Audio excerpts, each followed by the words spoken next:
What's up guys? I am your boy Joey and may na-discover kaming isang app na nakakatulong po sa atin about sa social media or sa kahit anumang platform. It is called the TeamViewer application. So, paano ba ito i-download? So, ituturo ko sa inyo ang step by step sa pag-download nito.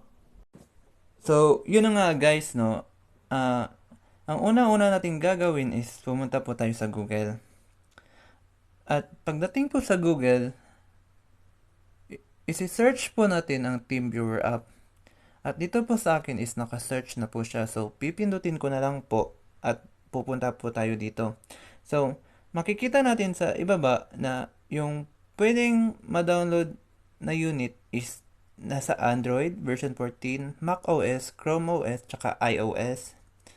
At dito po, makikita natin na applicable siya sa Google Play Store. So, pwede natin siyang ma-download sa Google Play Store. So, ito po yung dalawang app na nasa una. Yan po yung legit na app na pwedeng tumulong sa atin about sa internet. So, this is the face of the application. So,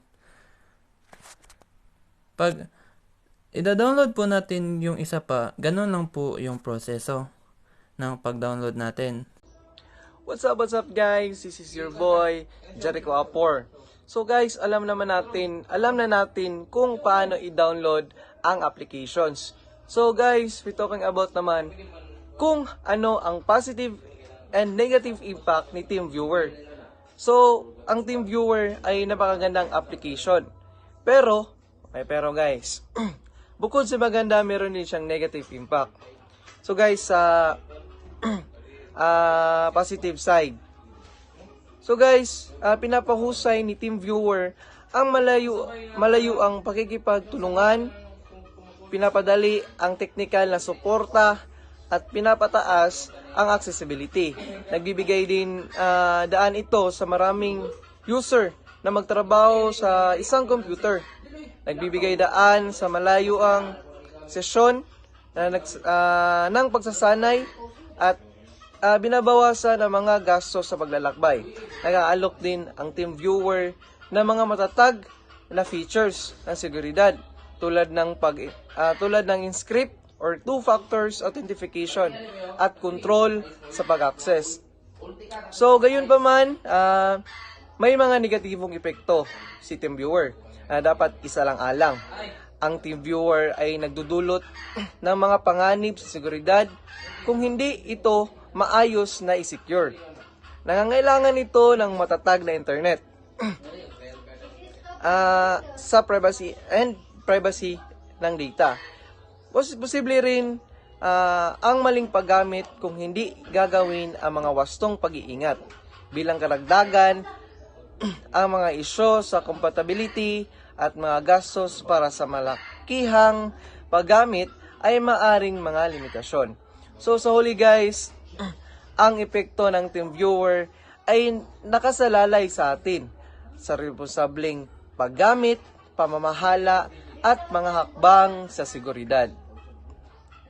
I am Janus Tan and I will discuss the use and danger of using the app of TeamViewer. So TeamViewer, it is a remote access and control software that allows users to connect and manage another device from anywhere. It's commonly used for remote technical support, enabling IT professionals to troubleshoot issues without being physically present. Additionally, it allows users to access their own computers remotely, share screens for collaboration, and transfer files securely across devices. TeamViewer supports multiple platforms. However, there is a danger about using this app. So, TeamViewer is a legitimate remote access software, but it can be exploited by hackers if not used securely. Cyber criminals may use phishing attacks to trick victims into downloading TeamViewer and granting access to their device. They can also steal credentials if users share access codes, allowing unauthorized control. Once hackers gain access, they can install malware or ransomware, leading to data theft or loss. Hi guys, good evening. I am Cesar INT Pabrua and we will discuss now is all about the TeamViewers. TeamViewers is a remote access and remote control software that allows users to connect to and control other computers or devices over the internet. Then the positive impact of this is the remote access can lead to privacy concerns if not managed properly. And that's all. Thank you guys.